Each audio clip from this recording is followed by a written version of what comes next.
வணக்கம். வணக்கம். எப்பவுமே நம்ம வீடியோஸ்ல வந்து பல்வேறு கேசஸ் பத்தி தான் வந்து டிஸ்கஸ் பண்ணுவோம். பட் முதல் முறையா நீங்க கன்சியூமர் கோர்ட்ல வந்து ஜெயிச்சு கொடுத்த இன்னைக்கு வந்து ஒரு நியூஸாவே எல்லாருமே வந்து ஓகே இப்படியும் வந்து நம்ம கண்டிப்பா ஃபார் எக்ஸாம்பிள் அமைச்சிருக்கக்கூடிய ஒரு கேஸ் பத்தி ஃபர்ஸ்ட் ஆஃப் ஆல் வந்து வாழ்த்துக்கலாம். Thank you so much. இந்த பியூர் அண்ட் சன்ஸ் இவங்களோட இந்த வாட்ஸ்அப்ல ஒரு சில விஷயங்கள் வந்து தப்பா பண்ணதுனால சோ அவங்களுக்கு ஆதாடி அந்த ஃபைன் கண்டிப்பா சார். அந்த கேஸோட பின்புலம் ஆக்சுவலி பாத்தீங்கன்னா இந்த வீடியோ பண்றதுக்கு முன்னாடி கிளைண்ட் கிட்ட கேட்டுட்டேன். கிளைண்ட் வந்துட்டு சொல்லலாமான்ட்டு தாராளமா சொல்லுங்க, நான் கூட வரேன்னு சொல்லிட்டாங்க. கிளைண்ட் நமக்கு ரொம்ப தெரிஞ்சவங்க தான். அவங்க பேரை கூட டிஸ்க்ளோஸ் தாராளமா பண்ணுங்க, எனக்கு பயமே இல்லை அப்படின்னு சொல்லிட்டாங்க. இந்த வாட்ச் பாத்தீங்கன்னா ஃபாசில் வாட்ச். அந்த வாட்ச் பாத்துக்கோங்க. இந்த வாட்ச் பாத்தீங்கன்னா ஒரு 50,000 ரூபாய். இது வந்து யூகேல வாங்கியிருக்காங்க. அப்பவே ஒரு 8 இயர்ஸ் பிஃபோரே வந்து யூகேல வாங்கின ஒரு வாட்ச். இது அந்த வாட்ச் வந்து ஒரு ஃபேமிலி மூலியமா கிஃப்டடா வந்திருக்கு இவங்களுக்கு. இந்த வாட்சை இவங்களும் அவங்க அப்பாவை தான் அதிகமா யூஸ் பண்ணுவாங்களாம். ஸோ ஒரு ஒரு ஒரு எப்படி சொல்றது, காசை தாண்டி ஒரு சென்டிமெண்டலான வாட்ச் நம்ம சொல்லலாம். இது வந்து மெக்கானிக் வாட்ச்ன்றதுனால ரொம்ப நாள் யூஸ் பண்ணாதனால ப்ராப்ளம் ஏற்படும் இந்த வாட்ச்க்கு. ஸோ பியூர் சன்ஸ் பிரைவேட் லிமிடெடுக்கு வந்து அண்ணா நகர்ல இருக்க பிரான்ச்சுக்கு சர்வீஸ்க்காக போறாங்க. இவங்க போன இயர் ஒரு மே மந்த் போல போறாங்க, சர்வீஸ் பண்ணணும்ன்றதுக்காக போறாங்க. போகும்போது அந்த வாட்ச் இவங்க வாங்கிட்டு 2700 rupees சார்ஜ் பண்றாங்க.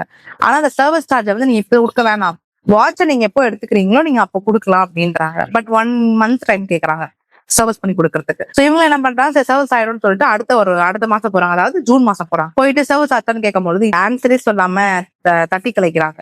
இல்ல மேம் இன்னும் வந்து ஆகல, நீங்க இன்னும் கொஞ்ச நாள் வெயிட் பண்ணுங்க, ஒரு ரெண்டு நாள் கழிச்சு வாங்கன்றாங்க. இவங்களும் பியூர் சன்ஸ் பிரைவேட் லிமிடெட்னா பெரிய இது தானே, அவங்க என்ன பண்ண போறாங்க அப்படின்னு பொறுமையா போறாங்க. போய் பார்க்கும்போது எந்த விதமான ஒரு ஆன்சருமே கிடையாது.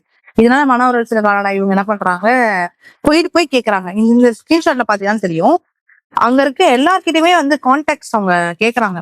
மேனேஜர் மூலியமாவும் கேட்கறாங்க, ஏதாவது என் வாட்ச் கிடைச்சிடாதா அப்படின்றதுக்காக எவ்வளவு டெக்ஸ்ட் பண்றாங்க. இதெல்லாம் பாத்தீங்கன்னா அவங்க இதெல்லாமே டெக்ஸ்ட் எவ்வளவு அனுப்புறாங்க, என் வாட்ச்க்கு என்னதான் ஆச்சுன்னு போது ஒரு ப்ராப்பர் ரெஸ்பான்ஸ் கிடையாது. அப்புறம் வந்து சொல்றாங்களா, உங்களுக்கு வந்து 20% கூப்பன் கொடுக்குறோம், அந்த கூப்பனை நீங்க எடுத்துக்கோங்க, அதை எடுத்துட்டு நீங்க வேற என்ன வாட்ச் வாங்கிக்கோங்கன்றாங்க. இவங்களுக்கும் அந்த டைம் புரியல, கூப்பன் கொடுக்குறாங்க போல, பாத்துக்கலான்ற மாதிரி வராங்க.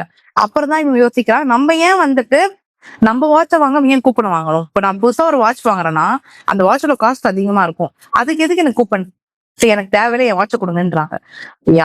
அங்க இருக்க ஊழியர்கிட்ட பேசியாச்சு, மேனேஜர் கிட்ட பேசியாச்சு. நான் வந்து எடுத்தோன்னு இந்த பியூர் அண்ட் பிரைவேட் லிமிடெட் தான் இது காரணம்னு சொல்ல முடியாது நம்மளால. எப்பவுமே பாத்தீங்கன்னா அவங்க வந்து ஒரு பிராண்ட் மாதிரி, கீழே வேலை செய்யற ஊழியர் இருக்காங்க, மேனேஜர் இருக்காங்க, கரெக்டுங்களா? எடுத்தோடனே நம்ம ஒரு பிராண்ட் அக்விசிஷன் பண்றது எனக்குமே தப்பு. என்ன பொறுத்த கீழே எவ்வளவு ஊழியர்கள் இருக்காங்க, மேனேஜர் ஒர்க் பண்றாங்க. அப்ப அந்த ஒர்க் பண்றவங்க என்ன பதில் சொல்றாங்க, இப்போ அந்த ஒர்க் பண்ற ஊழியர்கள் ப்ராப்பரா ஆன்சர் பண்ணாததுனாலையும் அவங்க வந்து டிஃபிஷியன்சி ஆஃப் சர்வீஸ் ஒழுங்கா கொடுக்காததுனால இன்னைக்கு யாரோட பிராண்ட் நேம் வந்தது. சோ எடுத்தோடனே ஒரு பிராண்ட் என்னைக்குமே சொல்ல மாட்டேன், பிராண்ட் என்னைக்குமே நல்லதுதான் பண்ணுவாங்க, கரெக்டா தான் சர்வீஸ் பண்ணுவாங்க. ஆனா அங்க இருக்க ஊழியர்கள் வேலை செய்யறது பொறுத்தும் இருக்கு. ஏன்னா இவர் நினைச்சுதான் மேனேஜர் ஒழுங்கா ரெஸ்பான்ஸ் பண்ணிருக்கலாம், இல்ல அடுத்து அந்த வாட்சுக்கு போது என்ன கொடுக்கலான்றத பத்தி பேசிக்கலாம், எதுவுமே இல்ல. ஒரு கஸ்டமர் போறாங்கன்னும் போது ஆன்சர் இல்லாம இந்த இடத்துல மட்டும் நிறைய இடத்துல நடக்குது. சோ கிளைண்ட் என்ன பண்றாங்க, ஒரு வழியா இதுக்கப்புறம் பண்ணிட்டு தான் ஒர்க் ஆகாது, நம்ம லீகலா அப்ரோச் பண்ணிக்கலாம் அப்படின்ட்டு நமக்கு வராங்க. வரும்பொழுது நான் சொல்றேன், லீகல் நோட்டீஸ் நீங்க அனுப்பி பாருங்க, அனுப்பி 15 நாள் டைம் கொடுங்க, அதுக்கப்புறம் வந்துட்டாங்கன்னா பாத்துக்கலாம் அப்படின்னு. நாங்க லீகல் நோட்டீஸ் அனுப்பியாச்சு, அனுப்பியுமே எந்த ஒரு ரெஸ்பான்ஸுமே கிடையாது. சோ அடுத்த கட்டமா கன்சூமர் கோர்ட்ல கேஸ் ஃபைல் பண்ணலாம்னு சொல்லிட்டு கன்சூமர் கோர்ட்ல கேஸ் ஃபைல் பண்றாங்க. கேஸ் ஃபைல் பண்ணி எல்லாமே நடந்தது, கேஸ் நடந்துச்சு. அப்பவுமே பாத்தீங்கன்னா அவங்க சைட்ல இருந்து எந்த ஒரு ரெஸ்பான்ஸுமே வரல, நம்ம கிட்ட இருந்து ரிட்டர்ன் வெர்ஷன் கூட அவங்க ஃபைல் பண்ணல. அதுக்கப்புறம் எப்படி சொல்றது, ஒரு கன்சூமர் கோர்ட்ல இருக்க ஜட்ஜ் வந்து நம்ம கேஸ் ஆர்டர் பண்ண ஜட்ஜ் வந்து இது அவங்க சைட்ல இருக்க ஒரு மிகப்பெரிய தவறு அப்படின்றது புரிஞ்சுட்டு ஒண்ணு அந்த 50,000 ரூபாய் இருக்க வாட்சை 30 நாளுக்குள்ள ரிட்டர்ன் பண்ணணும், அப்படி இல்லையா அந்த வாட்ச் இல்லைன்னும் போது அந்த 50,000 ரூபாய் நீங்க கொடுக்கணும். இது இல்லாம 10,000 rupees பாத்தீங்கன்னா ஒரு காம்பன்சேஷனா கொடுத்துருக்காங்க. ஏன்னா அந்த கிளைண்ட் வந்து மென்டல் அகானி ஃபேஸ் பண்ணிருப்பாங்க, இவங்களோட டிஃபிஷியன்சி ஆஃப் சர்வீஸ்னால எவ்வளவு கஷ்டம் ஃபேஸ் பண்ணிருப்பான், அதுக்காக ஒரு 10,000 ரூபாய் வந்துட்டு காம்பன்சேஷனா கொடுக்குறாங்க. அது இல்லாம 5,000 ரூபாய் லிட்டிகேஷன் காஸ்டா கொடுக்குறாங்க, அட்வொகேட் செலவு பண்ண காசை 5,000 ரூபாய் வச்சுக்கோங்கன்ற மாதிரி கொடுக்குறாங்க சார். இந்த கேஸ் மூலமா இதுக்கப்புறம் இதே மாதிரியான கஷ்டங்கள் ஏதாவது நம்ம எப்படி வந்து கண்டிப்பா எப்படி சொல்றதுன்னா, இந்த மாதிரி கேசஸ் எல்லாம் ஜட்மெண்ட் வந்து ஃபேவரா மக்களுக்கு சாதகமா வருது அப்படின்னும் பொழுது மக்களுக்கு வந்து எப்பவுமே வந்து ஒருத்தவங்க கிட்ட போய் கேட்கறதுக்கு பயமா இருக்கும், இவங்க பெரிய இடத்துல இருக்காங்க நம்ம எப்படி கேட்க முடியும் அப்படின்ட்டு. பட் இந்த ஒரு ஜட்மெண்ட்ன்றது இந்த மாதிரி வந்து மக்கள் முன் வந்து கேஸ் ஃபைல் பண்றது வந்து இனிமே எல்லாருமே சமம் தான் கோர்ட்டுக்கு முன்னாடி. யாரு தவறு பண்ணாலும், யாரு வந்து சர்வீஸ் ஒழுங்கா கொடுக்கறதுனாலுமே அவங்க பாதிக்கப்படுவாங்க. சில பேர் என்ன பண்ணுவாங்க தெரியுமா? சில பேர்லாம் போவாங்க, கேட்பாங்க, கொடுக்கலையா அவங்களுக்கே தலைவலி எல்லாம் ஏகப்பட்ட வேலை இருக்கும். இந்த வேலை எல்லாம் பாக்கணும்னு யோசிக்க மாட்டாங்க. இப்ப நம்ம கிளைண்ட் கூட பாத்தீங்கன்னா அவங்களுக்கு இந்த காசை பத்தி மேட்டரே இல்ல. அவங்க என்ன சொல்றாங்கன்னா, நான் வாட்ச் சென்டிமெண்ட்ல கொடுத்துருக்கேன், அந்த வாட்சுக்கான ஆன்சரை கொடுக்கணும்ல. ஒரு சர்வீஸ் சென்டர்ன்ற வாட்ச் என்ன ஆச்சுன்னா சொல்லணும்ல. அந்த வாட்ச் இருக்கா, தொலைஞ்சிருச்சா, எந்த ஒரு ஆன்சருமே தெரியாம அவங்க எப்படி சார் கிளைண்ட் இருப்பாங்க? அது அவங்களுக்கு எந்த அளவுக்கு ஒரு மென்டல் அகானியை கொண்டு வந்து கொடுக்கும் அது. சோ ஒரு இடத்துல சர்வீஸ் கொடுக்குறோம் அப்படின்னும் போது உங்களுக்கு இந்த மாதிரி ஆன்சர் வரலன்னும் போது இந்த மாதிரி சில லீகல் ரெமடிஸும் இருக்குன்றது மக்களுக்கு தெரியப்படுத்துறதுக்காகவே இது பிரச்சனை நடந்தது சார்.